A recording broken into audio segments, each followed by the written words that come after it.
Hello friends, welcome to Ani'sTechFactory. ഇന്ന് ration പുഴുങ്ങലരി കൊണ്ട് നല്ല പഞ്ഞി പോലെ സോഫ്റ്റ് ആയിട്ടുള്ള ഇഡ്ഡലി ഉണ്ടാക്കുന്നതിന് വേണ്ടിയിട്ടുള്ള ഒരു ബാറ്റർ തയ്യാറാക്കുന്നത് എങ്ങനെയെന്ന് നോക്കാം. ഇപ്പോൾ റേഷൻ പുഴുങ്ങലരി നമുക്ക് സുലഭമായി കിട്ടുന്നുണ്ട്. അതുകൊണ്ട് തന്നെ ഇഡ്ഡലി ഉണ്ടാക്കുന്നതിന് വേണ്ടി ഇനി ഇഡ്ഡലിയരി വാങ്ങേണ്ട ആവശ്യമില്ല. പുഴുങ്ങലരി കൊണ്ട് എങ്ങനെ സോഫ്റ്റ് ഇഡ്ഡലി ഉണ്ടാക്കാമെന്ന് ചിന്തിക്കുന്നുണ്ടാകും. നല്ല വെളുത്ത മുല്ലപ്പൂ പോലെയുള്ള ഇഡ്ഡലി കിട്ടുന്നതിന് വേണ്ടിയിട്ട് നല്ലൊരു ടിപ്സ് കൂടി ഞാൻ പറഞ്ഞു തരുന്നുണ്ട്. അതുകൊണ്ട് ഇത് സ്കിപ്പ് ചെയ്യാതെ കാണണം. അപ്പോൾ ബാറ്റർ എങ്ങനെ തയ്യാറാക്കാമെന്ന് നോക്കാം. ഞാനിപ്പോൾ ഇവിടെ എടുത്തിരിക്കുന്നത് റേഷൻ പുഴുങ്ങലരിയാണ്. ഇതിന് ചാക്കരി എന്നോ ബോയിൽഡ് റൈസ് എന്നൊക്കെ പറയാറുണ്ട്. ഇതിപ്പോൾ കല്ലോ നെല്ലോ ഒന്നും തന്നെ ഇല്ലാത്ത നല്ല അരി തന്നെയാണ് കിട്ടിയിട്ടുള്ളത്. ഈ ടംബ്ലറിനാണ് ഞാൻ അരി എടുക്കുന്നത്. ഇതിന് 2 ടംബ്ലർ പുഴുങ്ങലരി എടുക്കുന്നുണ്ട്. 2 ടംബ്ലർ എന്ന് പറയുമ്പോൾ 1/2 കിലോഗ്രാം അരി ഉണ്ടാകും. ഇതിൻ്റെ കൂടെ തന്നെ 3 ടംബ്ലർ പച്ചരി കൂടി ചേർക്കാം. ഇതും റേഷൻ അരി തന്നെയാണ്. 3 ടംബ്ലർ എന്ന് പറയുമ്പോൾ 3/4 കിലോ അരി ഉണ്ടാകും. ഇത് തനിയെ കുതിർക്കേണ്ട ആവശ്യമില്ല, ഒരുമിച്ച് തന്നെ ചേർത്ത് കുതിർത്താൽ മതി. ഇനി ഇതിലേക്ക് 1 ടീസ്പൂൺ ഉലുവ കൂടി ചേർത്ത് കൊടുക്കാം. ഇത് ഫെർമെൻറ്റേഷനെ സഹായിക്കും, കൂടാതെ ഇഡ്ഡലിക്ക് നല്ല സോഫ്റ്റും ആയിരിക്കും. കൂടുതൽ ചേർത്താൽ ഇതിനൊരു കയ്പ്പരസമുള്ളത് കൊണ്ട് 1 ടീസ്പൂൺ മാത്രം ചേർത്താൽ മതി. ഇതിലേക്കിനി 2 ടീസ്പൂൺ ചവ്വരി കൂടി ചേർത്ത് കൊടുക്കാം. ഇത് ഇഡ്ഡലിയെ കൂടുതൽ സോഫ്റ്റ് ആക്കുന്നതിന് വേണ്ടിയിട്ടാണ് നമ്മൾ ചവ്വരി ചേർത്ത് കൊടുക്കുന്നത്. ഇതിന് സാഗോ പേൾസ്, ടാപ്പിയോക്ക പേൾസ്, സാബൂദാൻ എന്നൊക്കെ പല സ്ഥലങ്ങളിലും പല പേരിലാണ് അറിയപ്പെടുന്നത്. അതേ ടംബ്ലറിൽ തന്നെ 1 ടംബ്ലർ ഉഴുന്ന് ആണ് നമ്മളിനി എടുക്കേണ്ടത്. ഇനി അരിയും ഉഴുന്നും നല്ലതുപോലെ കഴുകിയെടുക്കണം. വെള്ളം തെളിയുന്നതുവരെ 3-4 പ്രാവശ്യം കഴുകി ഞാൻ എടുത്തു വച്ചിട്ടുണ്ട്. ഇനി ഇത് 4-5 മണിക്കൂർ നമുക്ക് കുതിർക്കാൻ വെക്കണം. കുതിർക്കാൻ വെക്കുന്നതിന് മുൻപ് ഇതിലേക്ക് 1 ടീസ്പൂൺ ഉപ്പ് കൂടി ചേർത്ത് കൊടുക്കാം. ഉപ്പ് അല്ലെങ്കിൽ ഉപ്പുകല്ലായിരുന്നാലും മതി. ഉപ്പോ ഉപ്പുപൊടിയോ ചേർക്കുന്നത് അരിയുടെ അഴുക്കെല്ലാം പോയി നല്ല വെളുത്ത നിറം കിട്ടുന്നതിന് വേണ്ടിയിട്ടാണ്. നമ്മൾ അരയ്ക്കാൻ എടുക്കുന്നതിന് മുൻപ് ഇത് നല്ലതുപോലെ ഒന്നുകൂടി കഴുകിയതിന് ശേഷം മാത്രം ഗ്രൈൻഡറിലിട്ട് അരച്ചെടുക്കണം. ഇതിനി 4-5 മണിക്കൂർ കുതിരാൻ വേണ്ടി നമുക്ക് വെയിറ്റ് ചെയ്യാം.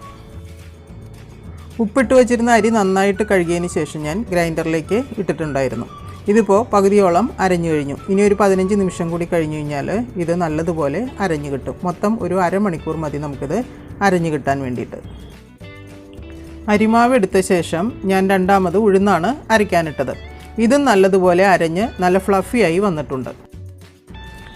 എളുപ്പത്തിന് വേണ്ടി അരച്ചു വച്ചിരിക്കുന്ന അരിമാവ് ഞാൻ ഇതിലേക്ക് തന്നെ ചേർക്കുകയാണ്. 1 മിനിറ്റ് ഗ്രൈൻഡറിൽ തന്നെ കിടന്ന് ഒന്ന് മിക്സ് ആകട്ടെ. അതിനുശേഷം നമുക്ക് പാത്രത്തിലേക്ക് മാറ്റാം. സാധാരണ എല്ലാവരും ഉഴുന്നുമാവ് പാത്രത്തിലേക്ക് മാറ്റി കൈകൊണ്ട് നല്ലതുപോലെ മിക്സ് ചെയ്തെടുക്കുകയാണ് പതിവ്. ഞാൻ എപ്പോഴും ഇങ്ങനെയാണ് ചെയ്യാറ്. എനിക്ക് ഇതാണ് ഈസി ആയിട്ട് തോന്നിയിട്ടുള്ളത്. ഇപ്പോൾ അരിമാവും ഉഴുന്നും നല്ലതുപോലെ മിക്സായി കഴിഞ്ഞു. ഇനി ഇത് നമുക്ക് പാത്രങ്ങളിലേക്ക് മാറ്റാം. ഞാൻ മാവരച്ചത് 2 പാത്രത്തിലായി ഒഴിച്ചു വെച്ചിട്ടുണ്ട്. ഉപ്പ് ചേർക്കാതെയാണ് ഞാൻ മാവരച്ചെടുത്തത്. കാരണം ഒരാഴ്ചയോളം ഞാനിത് ഫ്രിഡ്ജിൽ വെച്ച് ഉപയോഗിക്കാനുള്ളതാണ്. ഉപയോഗിക്കുന്നതിന് അരമണിക്കൂർ മുൻപ് ഫ്രിഡ്ജിൽ നിന്നും എടുത്ത് ഉപ്പിട്ട് ഉപയോഗിക്കാം. അപ്പോൾ നല്ല ഫ്രഷ് ആയിട്ടിരിക്കും. അല്ലെങ്കിൽ ഉപ്പ് മിക്സ് ചെയ്ത് വെച്ച് കഴിഞ്ഞാൽ അത് പുളിച്ചു പോകാൻ സാധ്യതയുണ്ട്. രാത്രിയിൽ അരച്ചു വെച്ച മാവ് നമുക്കൊന്ന് തുറന്നു നോക്കാം. ഇപ്പോൾ നല്ലതുപോലെ പൊങ്ങി വന്നിട്ടുണ്ട്. ഒരു 7 മണിക്കൂറായി നമ്മളിത് അരച്ചു വെച്ചിട്ട്. വലിയ പാത്രത്തിലെ മാവ് ഞാൻ ഫ്രിഡ്ജിലേക്ക് മാറ്റിയിട്ട് ചെറിയ പാത്രത്തിലേത് മാത്രമാണ് ഇപ്പോൾ എടുക്കാൻ പോകുന്നത്. അതുകൊണ്ട് അതിനകത്തേക്ക് മാത്രമാണ് ഞാനിപ്പോൾ ഉപ്പ് ചേർക്കുന്നത്. ഇതിനാവശ്യമായ ഒരു 1.5 ടീസ്പൂൺ ഉപ്പ് ഞാൻ ചേർക്കുന്നുണ്ട്. എന്നിട്ട് നന്നായിട്ട് മിക്സ് ചെയ്തെടുക്കാം. ഈ ഒരു കൺസിസ്റ്റൻസിയിലാണ് മാവിരിക്കേണ്ടത്. ഇനി നമുക്ക് ഇഡ്ഡലി ഉണ്ടാക്കാം. വെള്ളം നല്ലതുപോലെ തിളച്ച ശേഷം ഇഡ്ഡലിത്തട്ടിൽ മാവ് ഒഴിച്ച് വയ്ക്കാം.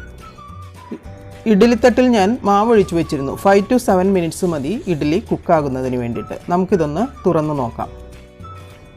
ഇപ്പോൾ ഇഡ്ഡലി കുക്കായിട്ടുണ്ട്. കാണുമ്പോൾ തന്നെ അറിയാം നല്ലതുപോലെ പൊങ്ങി വന്നിട്ടുണ്ട്. നല്ല വെളുത്ത പഞ്ഞി പോലത്തെ ഇഡ്ഡലി റെഡിയായി കിട്ടി. അപ്പോൾ പ്രധാനമായും ശ്രദ്ധിക്കേണ്ടത് അരി സോക്ക് ചെയ്യുമ്പോൾ ഉപ്പിട്ട് നല്ലതുപോലെ വാഷ് ചെയ്തെടുത്താൽ ഇതുപോലെ നല്ല വെളുത്ത ഇഡ്ഡലി നമുക്ക് കിട്ടും. പിന്നെ 2:3:1 എന്ന റേഷ്യോയിൽ പുഴുങ്ങലരി, പച്ചരി, ഉഴുന്ന് എന്നിവ എടുക്കാൻ ശ്രമിക്കുക. ഇഡ്ഡലി കുറച്ചാറിയിട്ടുണ്ട്. ഞാനിത് എടുത്തു കാണിക്കാം. നോക്കൂ, ഉള്ളെല്ലാം നല്ല പഞ്ഞി പോലെ സോഫ്റ്റ് ആയിട്ടുള്ള ഇഡ്ഡലി നമുക്ക് കിട്ടിയിട്ടുണ്ട്.